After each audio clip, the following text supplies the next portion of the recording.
Hello, and welcome to American Amnesia. This is Cliff Garner. I'm your host. Uh, I figured it was time that I do a kind of a retrospective of Barack Obama's presidency, and it'll probably take a couple episodes to do this, at least two, I'm thinking. But this first one here, I'll kind of hammer out some of the things about my view of Obama, and from my unique perspective, from being overseas mostly, uh, I was never really a big fan of his. I didn't vote for him either time. I I did, however, even though I voted for another candidate when he first ran in 2008. I voted for another candidate, and there are reasons why I did that. Actually, I should probably start there. Obama was still in Springfield as a state senator when I began my program back in 2002. That he may have seen the show, actually. It was on public access here in Springfield, and I did address him a couple times, specifically and personally, because of various issues that would arise. Mainly, that would have been actually when he ran for senator. There was an episode, early episode of American Amnesia, in which I called upon him to give back the money that he had taken from George Soros way back when he was running as senator. That would have been 2004, I believe, and I said that I would be willing to vote for him if he did. But I would not. I would hold my nose and vote for whatever his name was, Alan Keyes, I think it was, that they brought from out of state to run against him after the original candidate for the Republicans fell short. His name was Ryan, I believe, and he was married to an actress, and there were all these allegations of some sex scandal there. I guess they were kind of into a swinger scene, and Obama got his hands on that information and apparently blackmailed the guy out of the race. And so, in order to provide him with a competition, the Republicans put Alan Keyes, who would actually run for president a couple times. I forget what his role was. I think he was ambassador to the UN, I believe, for the first Bush, I think, something like that. But Keyes, interesting guy, some strange ideas, but also some rather good ones. But he was not from Illinois, so there was all this carpetbagger baggage that went with him. So when he came into the state, and Ryan had dropped out, Obama was pretty much assured of being able to get into the Senate as the junior senator of Illinois. And when he took money from Soros, I was very upset about that. I do not like George Soros. I don't like what he represents. I don't like his tactics. I don't like anything about the man. And so I came right out and said if he gave the money back, I would vote for him. If not, I would work against him, and to the utmost of my ability. And that has been my look at Mr. Obama ever since. He has continued to take George Soros' money, and he is also in my opinion, he has never been a very good representative of the people of the United States or the state of Illinois. One of the problems with Obama, when he first came up, he came down from Chicago as originally as a community organizer.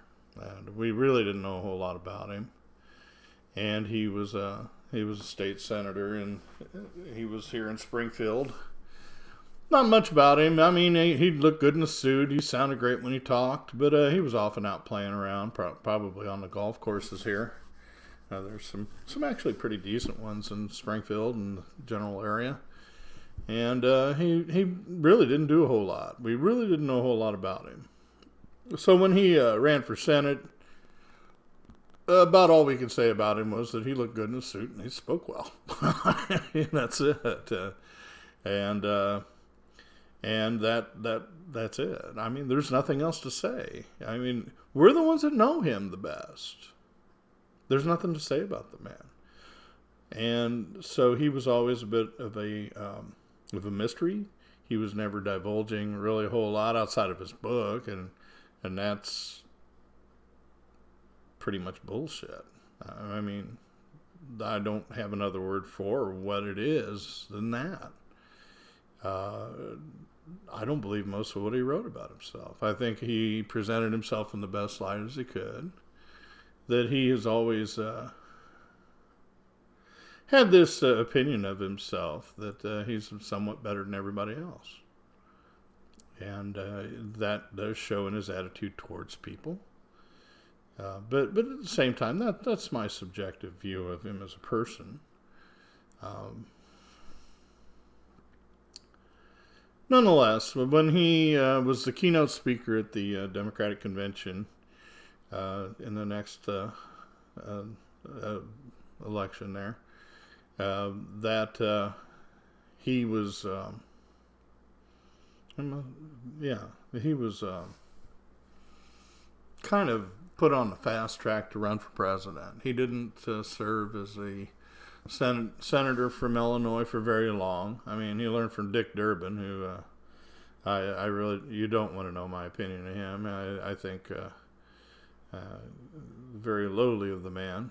I don't like much of anything that he's done. And he learned from him something, I'm sure. Or at least he says he did. At any rate, he became president, and it was kind of a juggernaut. And everybody was asking us from Illinois, what do we know about Mr. Obama now that he's going to be president? It's kind of late to ask, but we had to say we didn't know doodly squat. He's looks good in a suit, speaks well. But what else can you say? You know, the rumor of him being a Muslim was one of those persistent things. And so by the time he had run in 2008, I was living in Turkey. I'd already been there better part of a year by the time he was elected. I moved to Turkey in January 13th, actually, of 2008.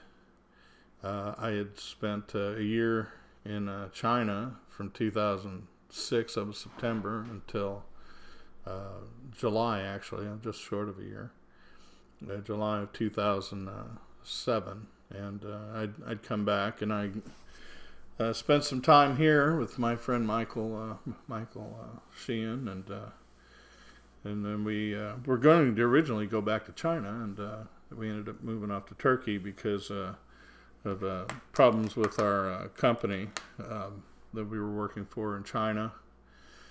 What had happened is with the Olympics in 2008, the amount of money they were wanting to pay ESL or EFL, actually English as a foreign language teachers teaching abroad, they wanted to pay us less because there were so many people wanting to go. That way they could be close to the Olympics and have a kind of a working vacation. Whereas those of us who were really serious about our work, and that was our profession. We were the ones that kind of got screwed in that deal. And so Michael and I told them that we didn't accept the renegotiation that they wanted to do with our contracts for a lot less money and much less prestigious jobs, and we told them, stick it. And we started looking around. We checked with Thailand and South Korea and Russia and Ukraine and Spain and Morocco, all those. And we got an offer. He got an offer from Turkey, mentioned me, and the next thing you know, we're both going over there. That would have been the end of December of 2007, and then in 2008 in January we were in Turkey. And the Turks, when Obama was running for president, they immediately grasped onto that legend of Obama being a secret Muslim, and this secret Muslim thing is a very odd concept, actually. And they wished it were true. But I actually would talk to them, and it's like, well, okay. What would you say if I told you that Barack Obama has publicly and repeatedly stated publicly and repeatedly that he is a Christian, not a Muslim? And they would have to answer me, he's Christian. That, there is tequila. Okay, I won't tell you there isn't. And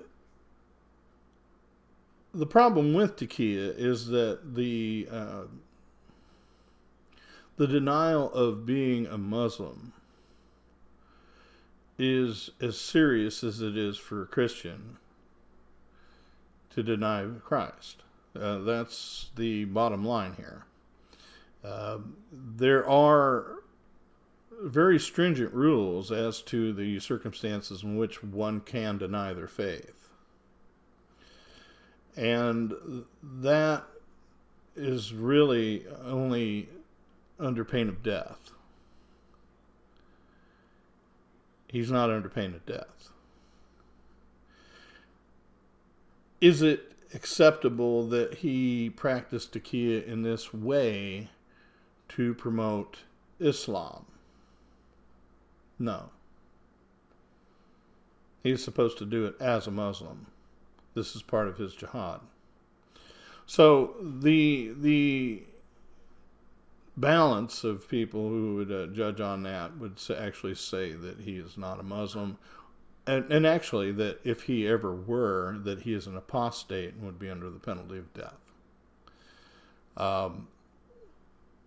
That is something that I've known for a long time, and that I have never, ever subscribed to the idea that he's a secret Muslim, because this doesn't exist in the way people want to think it does. There would be very few Muslim imams that would agree with that concept, and as a consequence, I can only come to the conclusion that it is false. And I have said nothing less. I have never accepted that argument at all. And I've talked to people that would know. I've talked to imams. I have talked to the average Muslims all over Turkey and in even parts of the Arab world, and they would all agree with that assessment is true. So that, but that was still their hope at first, and they kept saying, well, his middle name's Hussein. It's like, yes, but he goes to a church. He was married in a church. Supposedly his children were raised in the church, and that he claims to be a Christian publicly and has not denied being a Christian ever that I know of. He criticizes Christians. However, he does consider himself one.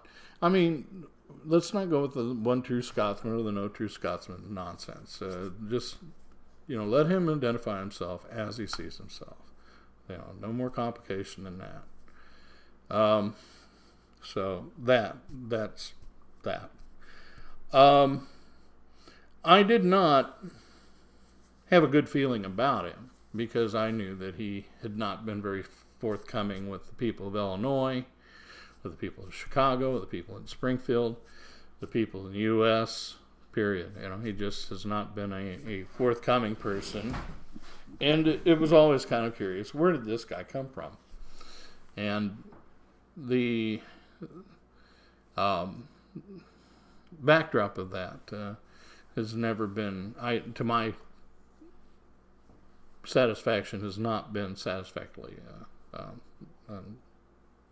identified. He has huge chunks of where did he go? We don't know. A lot of time missing. And that does raise some serious questions. Personally, I think he's CIA. I'll talk about that a little bit further down the road. But for now, I'm going to stay a little closer to what I've got here. Just some basic notes. One of the things that happened, because when he got elected, I didn't, and even with all the questions about him, I didn't dislike him necessarily. It was kind of hard to, for one thing. I mean, he was actually a very good speaker. He seemed pretty agreeable. I talked to people who had met him. They said he was very cordial, very, a little stiff, kind of like Al Gore in a way, kind of formal, in a certain way too.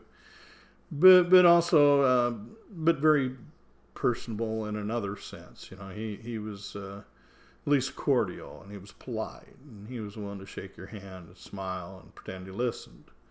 But he liked to talk. The ego thing was always really apparent. That in of itself isn't such a big deal. You have to have a certain amount of ego to promote yourself into politics.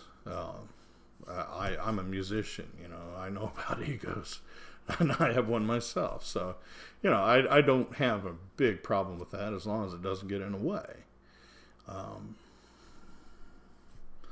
Like I say, he was more of an unknown than a known. So that does hold true. But one of the things that I got from really a lot of people, especially my foreign friends, which I had a lot of them to begin with, but I had even more so after being abroad for a couple years now, that they wanted me to give him a chance before I started tearing into him. And a lot of the Turks kind of thought that too. And it's like, okay, I'm amenable to that. I don't, I'll give the guy a chance anyway, just to see who and what he's about. He was an unknown. Could he have been good? Yeah, he could have been great. There were things about him that were actually very positive, just going out the gate. The biggest and most obvious one is that the man, as actually an African American, or at least according to his claim, that his African American heritage wasn't the Native American from Africa, but natively from Africa American, which is actually a totally different kettle of fish. A lot of people here don't know Nigerians and stuff so well. They deal more with black folks that come from here. Their families are from here. There's no problem one way or the other. But there is a totally different background and totally different attitude. And I think that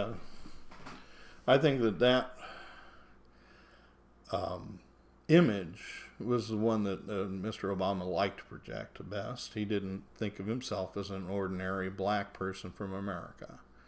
And I think that is a core thing to observe about him, that he saw himself in some ways as being better than the average black person here. And at the same time, part of his experience was that very humbling experience of being treated just as badly by certain people who would treat all blacks badly. And that is one of the things, actually, that could have been his greatest strengths, is that by his biracial background, he would have seen things from both sides, for one, but also that he would have been able to mediate between black and white in such a way that he could have really affected the dialogue in a very positive manner. This he did not do. He was totally neglectful of that role. I think he was a little bit resentful of it, actually. But nonetheless, he did neglect that aspect of it, and it should have been a gimme. It should have been an easy victory for him, and instead of stepping up to the plate on it, he defaulted, and that is one of the worst failures in American history, because one person had a very, very obvious and open chance. He was given a break by most people that would never, it'll never come again like that. Let's put it that way. And had he stepped up to the plate, it would have been a much better place right now than it is today. And instead, we have racial issues that are just festering. But there will be no return to the identity politics that came up immediately with his election and the election process. And the next 4 years, there will never be again. So that's the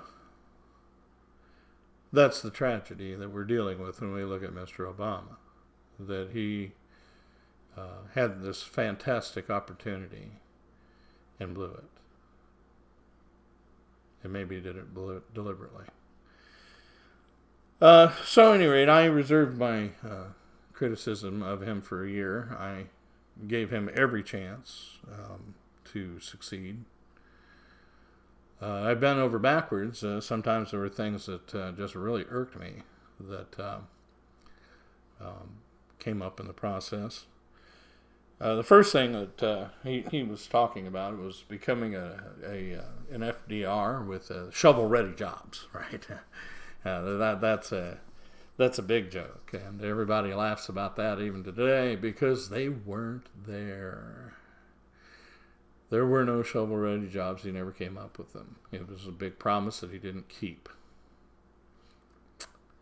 And jobs would be an issue that would dog him throughout his whole presidency, and rightfully so, because it should have been something that he should have taken care of immediately.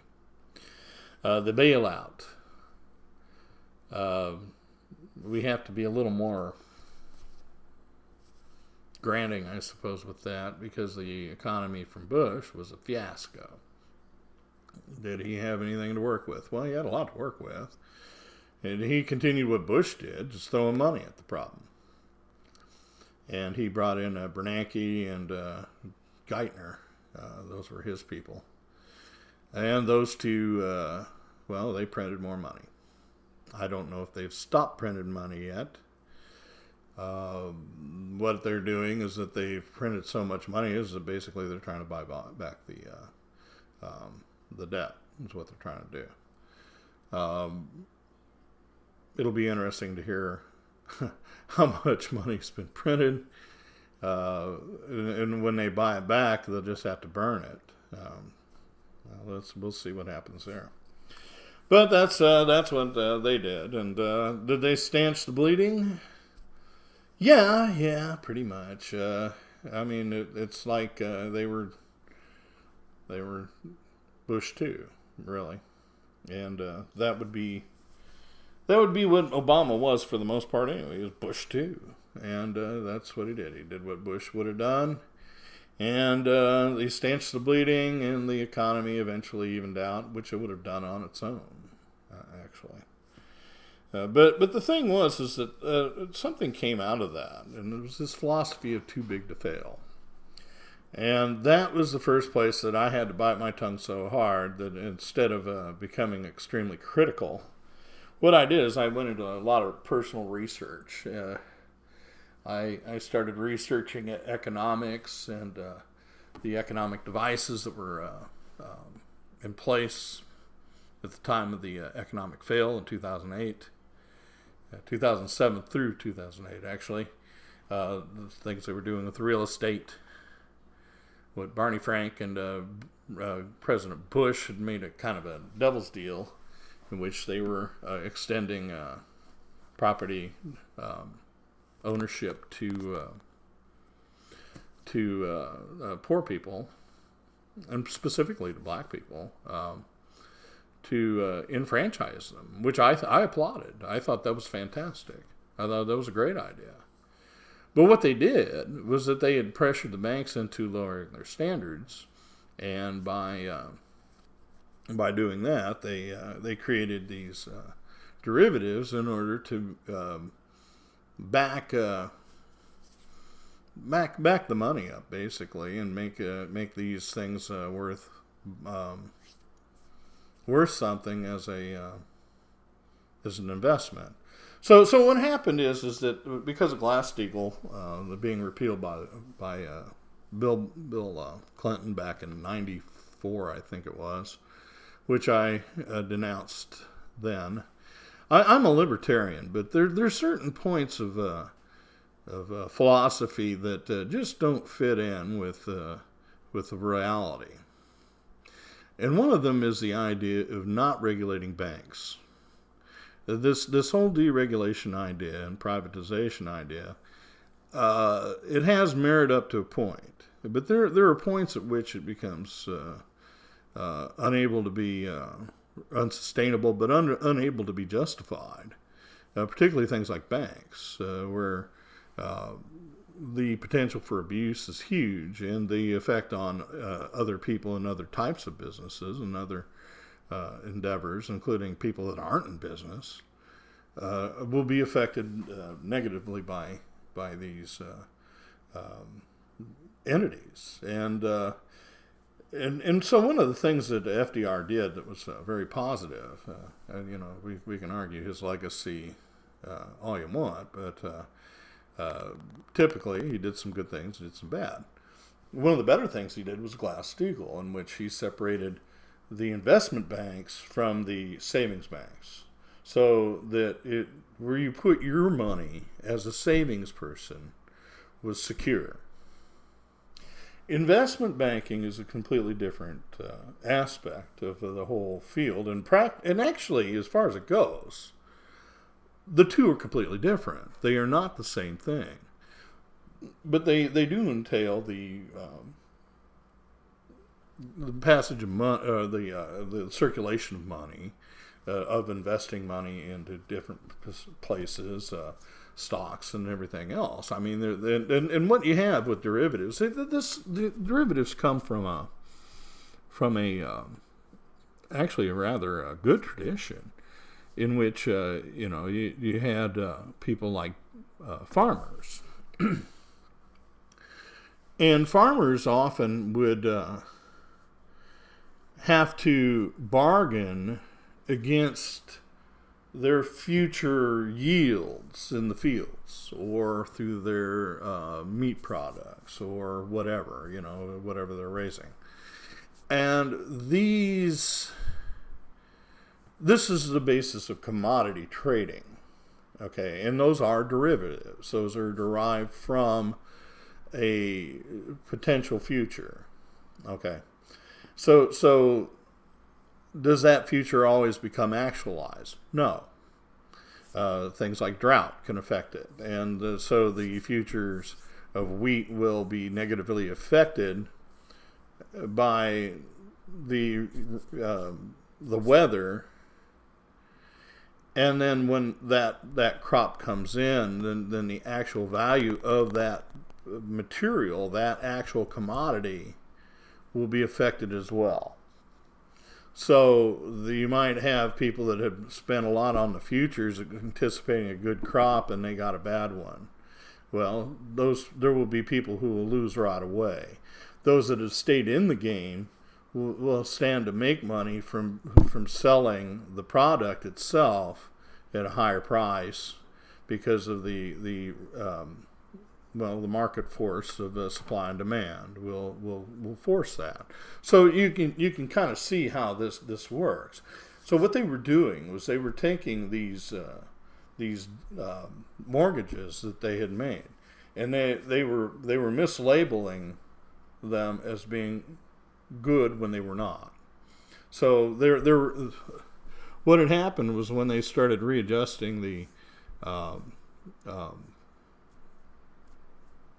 mortgage to reflect a change in the economic situation, a lot of people were unable to pay their loans. Those people, or those types of loans, should have been labeled with a lower ranking, but they were all being labeled as AAA as opposed to, say, ABB or ACC or even lower. They might even have been triple B or even C's, depending on the possibility of them being able to pay it back. But what they did, instead of just leaving it like 1-to-1 as a mortgage, being passed off to somebody else, sold to them, they were bundling them, and they were putting maybe 1 or 2 good ones in with maybe 5 bad ones, and they were still labeling them all AAA.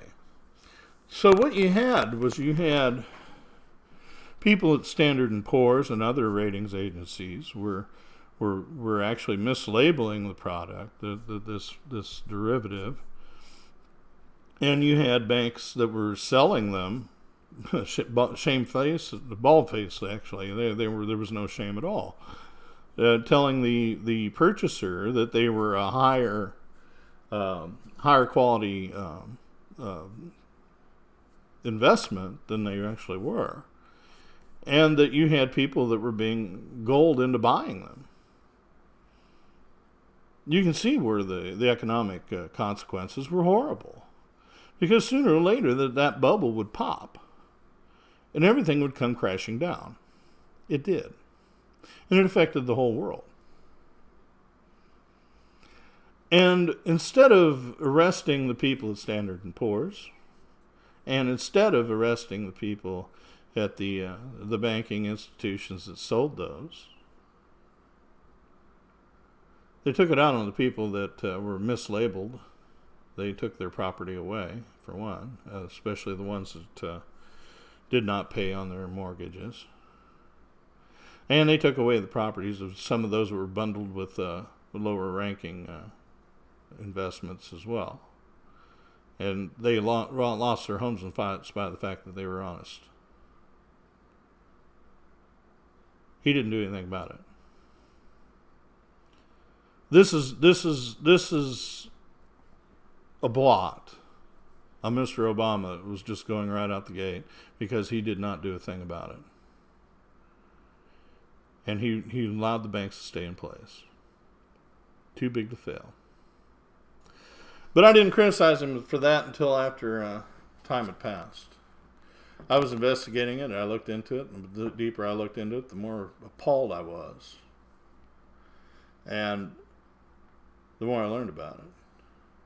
So anybody who wants to try to tell me Obama was a good president, you can just go, no. No. He was terrible. There were things he did well, but that wasn't one of them. So you want to talk about the economy? Don't even try. Don't even try. Another thing that happened early on in the first year, my friend Paul and I, Paul Myers, wonderful man from Manchester, good friend.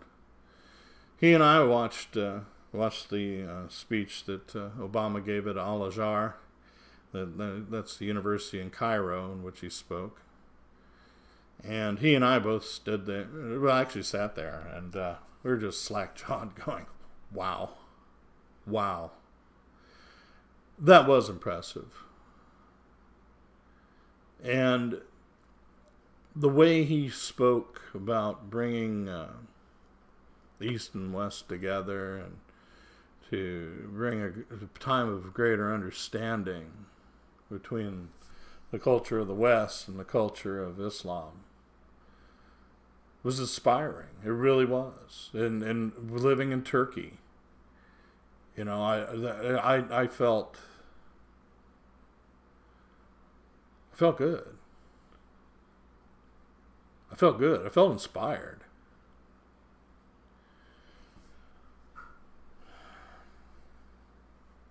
That was a remarkable moment, actually. And it did affect the way I saw what he was doing later on very deeply. But at the time that he spoke, I was very hopeful for what he would do with the Middle East. See, he came from a very high point outside of certain economic aspects that I was growing increasingly worried about. But when he first started, there was hope. I was hoping that he would actually do the right thing with banking. I was hoping that he would put Glass-Steagall back into place. I was hoping that he'd break up the big banks. I was hoping that he would actually penalize the people that caused so much pain and suffering around the world. There was a lot of hope. There was a lot of reason for it, too. He was unknown. So those shovel-ready jobs. He was also talking about those in tandem with armies of teachers. Man, as a teacher, I was just really hoping. But that never materialized any more than shovel-ready jobs did.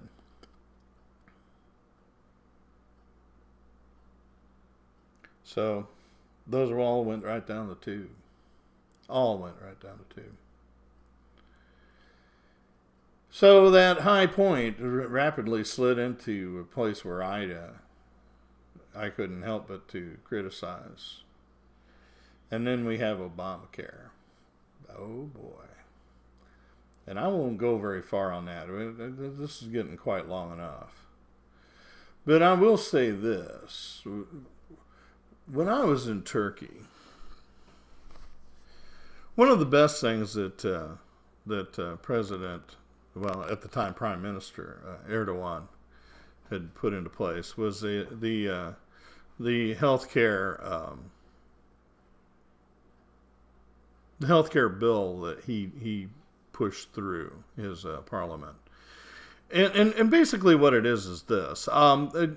In order to qualify for state health care, and it's really not even an insurance so much. It's in order to qualify for state health care, you are a citizen and a taxpayer. If you pay your taxes, you're in the system because they put it through Social Security. The American system would not do that. And the reason they would not do that is because they don't want you to know what's in Social Security. That's why they don't do that here. But I was saying all along that it should not be an insurance issue. What it should be is address the cost and make it available for more people. That is exactly what Erdogan did. He made it available for a lot of people, in fact, anybody. He addressed the costs. Drug costs over there are cheap. Very cheap. I didn't have to even go to a doctor or even have a prescription to go into a pharmacy and get my pills for my blood pressure. I didn't have to do it. I just walk in and buy them. Same with China. I didn't have to do anything of the sort. I just went in and bought them. When I did go to a doctor over there, it was cheap. It was cheap in China. It was cheap in Turkey. Turkish doctors are very good. You know, remember, they brought in the Jews that were chased out of Spain in 1492. They have a great tradition of medicine. So he addressed the costs. He increased the number of doctors. He also addressed the costs of pharmaceuticals. He worked it out to where you could get generics, all kinds of stuff like that. So what we have over here is that we have big pharma strangling us. We have big doctors strangling us through the AMA who don't want to have more doctors in competition with each other. And you have all these insurance companies that keep driving the costs. Oh, imagine that. So what do they do? They make it an insurance bill. And then they don't allow competition. Duh. But at any rate, when that started coming out, I came right out and I said, this isn't going to go. This is nonsense. You're beginning with the wrong premise. You don't need to look at it as insurance. You need to look at it as addressing costs. How do you address costs? Well, Castro did it by increasing the number of doctors. Duh. Ugh.